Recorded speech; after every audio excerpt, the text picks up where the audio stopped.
Car tous ceux qui sont conduits par l'Esprit de Dieu sont fils de Dieu. Romains 8, 14.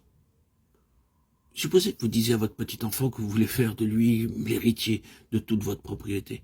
Soit-il capable de le comprendre? Non, il ne le comprendrait pas. Un bébé ne peut recevoir et jouir que d'une chose à la fois. Comment pourrait-il comprendre si vous lui dites que vous voulez tout lui donner? Il ne peut pas saisir une aussi grande pensée. Il ne connaît même pas la valeur d'une toute petite pièce de monnaie. Comment pourrait-il comprendre la valeur de tout l'héritage? L'enfant doit d'abord grandir pour atteindre la maturité. De même, vous aussi, à moins que vous ne soyez spirituellement mûr, vous ne serez pas en mesure de comprendre le désir de Dieu, de faire de vous son partenaire, son collaborateur, pour l'accomplissement de ses desseins grands et éternels. Nous voyons dans le livre de Daniel comment Dieu choisit quelques jeunes hommes à travers eux, couvris de honte, d'autres autorités, et comment, par la même occasion, il fit prévaloir la loi et la justice. Les enfants d'Israël se rebellaient constamment contre la parole de Dieu. Pour finir, Dieu dut les punir en les menant en captivité à Babylone. Mais son grand dessein à l'égard de son peuple demeura inchangé. Bien qu'ils fussent captifs, ils restaient cependant le peuple de Dieu. Dieu les aimait toujours. Cependant, Dieu ne pouvait utiliser que ceux qui répondaient à son amour. Très peu, en fait, désiraient suivre la parole de Dieu et garder ses commandements. Ils formaient un petit reste.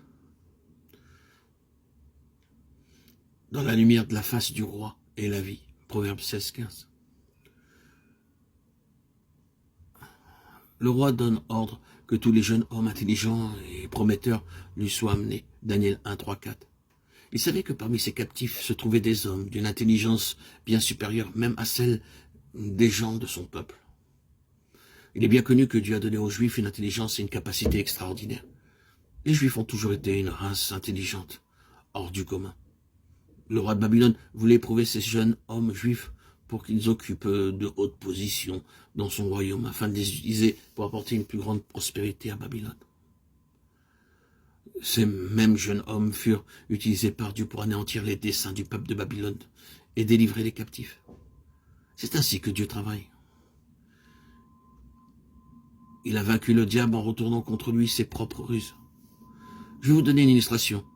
Les pharisiens et les sadducéens trouvaient toujours à redire des paroles du Seigneur Jésus. Les pièges même qu'ils tendirent au Seigneur devinrent leur occasion de chute. Un jour, ces hommes amenèrent au Seigneur une femme surprise en flagrant délit d'adultère, Jean 8, 4. Selon la loi, elle devait être lapidée. Le Seigneur leur dit que celui de vous qui est sans péché jette le premier la pierre contre elle. C'est ainsi que le Seigneur les confondit constamment.